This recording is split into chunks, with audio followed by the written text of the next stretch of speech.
샬롬 반갑습니다. 오늘도 하나님께서 주시는 말씀 가지고 하루를 승리하시기를 소망합니다. 자, 오늘 우리에게 주시는 말씀은 로마서 5장 말씀입니다. 우리가 살아가고 있는 이 세상에서 이 평안과 소망을 찾는 것은 참으로 어렵습니다. 우리 모두 조금이라도 마음의 안정을 찾기 위해서 뭔가 더 좋은 직장을 원하기도 하고 경제적인 안정을 위해서 애쓰고 노력하며 또 사랑하는 사람들과의 관계 속에서 위로와 힘을 얻고자 노력하죠. 하지만 그러한 노력들이 늘 우리 마음에 평안하게 해주는 것은 아닙니다.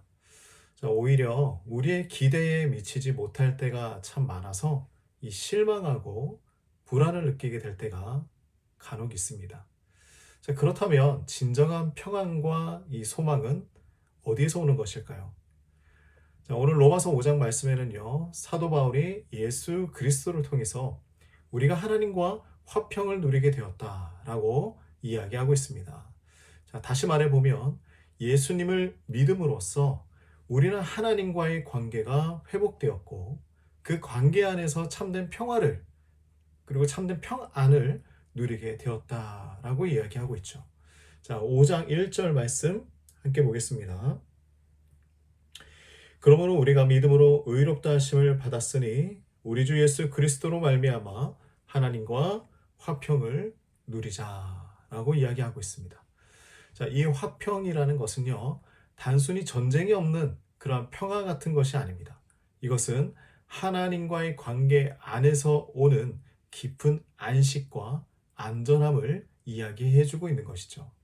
자, 예수님을 믿고 하나님과의 화목하게 된 우리가 이 세상에 줄 수 없는, 세상이 우리에게 허락할 수 없는 그러한 참된 평화가 주어진 것입니다. 예수님을 통해서 회복된 하나님과의 이 관계가 바로 평화의 근원이 되는 것입니다.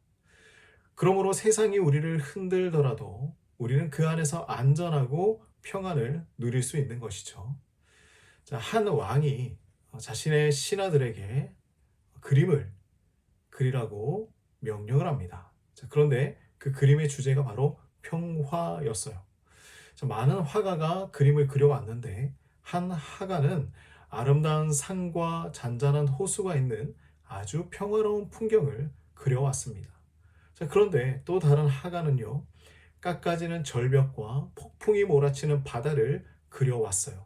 그리고 그 절벽 사이에 있는 작은 새 둥지 안에 새 한 마리가 폭풍을 무시한 채 고요히 쉬고 있는 그림이었습니다.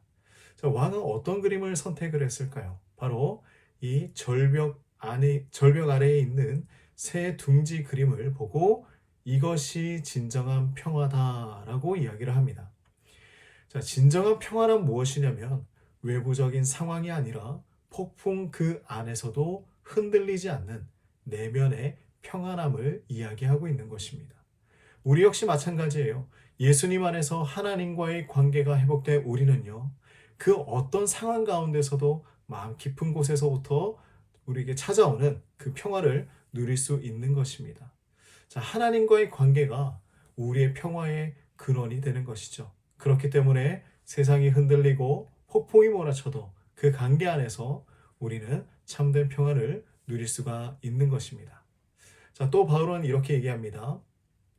우리가 그러한 고난 가운데서도 기뻐할 수 있는 이유를 설명해 주고 있어요. 자, 3절에서 4절 한번 봅시다. 다만 이뿐 아니라 우리가 환난 중에도 즐거워하나니 이는 환난은 인내는 연단은 소망을 이루는 줄 알미로다.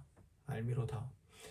우리의 인생에서 고난은 피할 수가 없습니다. 하지만 하나님을 믿는 사람들에게는요, 이 고난조차도 하나님의 소망을 이루는 과정이 될 수 있는 것이죠. 고난을 통해서 우리는 인내를 배웁니다. 그리고 그 인내는 우리의 믿음을 더 단단하게 만들어주고 결국에는 더 깊은 소망으로 이어질 수 있도록 안내해주고 있습니다. 자, 장미를 키우는 방법을 보면요, 고의로 장미가 자라기 어려운 환경을 조성한다고 하죠. 물과 햇빛을 주지만은 너무 풍족하게 주지 않습니다. 아주 조절을 하면서 줍니다. 왜냐하면 그렇게 해야 장미가 뿌리를 더 깊게 내리고 강해지기 때문이죠. 역경 속에서 강해지는 장미, 바로 이것을 우리의 삶에 빗대어 볼 수 있습니다. 우리도 고난 속에서 인내를 배우고요. 그 인내는 우리의 믿음을 단단하게 하여서 하나님께서 주실 그 소망을 더욱 확신하게 만들어주는 역할을 하는 것입니다.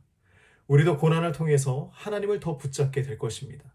하나님께서 우리에게 주신 약속을 확신하고 그 고난 가운데서도 소망을 잃지 않고 기뻐할 수 있는 이유, 바로 그 소망이 헛되지 않기 때문이죠. 그 소망은 막연한 기대가 아닙니다. 하나님께서 반드시 이루어 주실 그 약속에 대한 믿음을 이야기하고 있는 것입니다. 자, 마지막으로 바울은 이렇게 이야기합니다. 5절 말씀이에요. 소망이 우리를 부끄럽게 하지 아니함은 우리에게 주신 성령으로 말미암아 하나님의 사랑이 우리 마음에 부은 바 됨이니라고 말씀합니다. 자, 부모들이 자녀에게 보여주는 사랑은 변함이 없습니다. 자녀가 잘못하고 때로 부모의 기대에 미치지 못할지라도 부모의 사랑은 그대로입니다. 하물며 하나님은 어떻습니까? 우리를 위해서 독생자를 주시기까지 사랑하신 그 하나님께서 우리를 언제나 사랑하시고 돌보신다는 사실을 성령님께서 날마다 우리에게 가르쳐주고 있는 것입니다. 자, 이 변치 않는 하나님의 사랑이 바로 우리가 고난 가운데서도 흔들리지 않고 소망을 가질 수 있는 이유가 되겠죠. 자, 하나님께서는요, 성령님을 통해 우리 마음에 하나님의 사랑을 부어주셨습니다. 이 사랑은 단순히 감정적인 사랑이 아니에요. 하나님께서 우리를 얼마나 사랑하시는지를 성령님께서 확증해 주시는 사랑입니다. 그리고 그 사랑의 가장 큰 증거는 바로 예수님께서 우리가 아직 죄인 되었을 때에 우리를 위해서 죽으셨다는 놀라운 사실이죠. 자, 8절 말씀을 읽어봅시다. 우리가 아직 죄인 되었을 때에 그리스도께서 우리를 위하여 죽으심으로 하나님께서 우리에 대한 자기의 사랑을 확증하셨느니라. 아멘. 사랑하는 성도님들, 우리는 예수님을 통해서 하나님과 화목하게 되었습니다. 그리고 그 관계 속에서 참된 평화를 누리게 되었습니다. 또한 그 고난 속에서도 낙심하지 않고 소망을 가질 수 있습니다. 왜냐하면 우리 안에 있는 이 소망은 하나님의 약속을 붙잡고 그 사랑을 확증해 주시는 성령님을 통해서 더욱 확고해지기 때문이죠. 우리의 삶 속에서 평화와 소망을 잃는 것 같은 순간이 찾아올지라도 우리는 예수님 안에서 하나님과 화평을 누리는 사람들이 되길 간절히 소망합니다. 결코 흔들리지 않는 그 소망을 얻으시기를 소망합니다.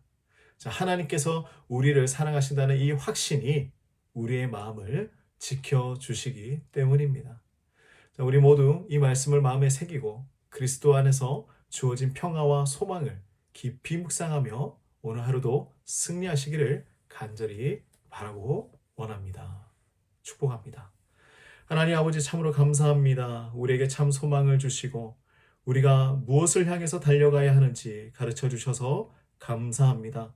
고난 가운데 인내하게 하시고 우리가 그 인내로 말미암아 소망을 얻게 하여 주시옵소서.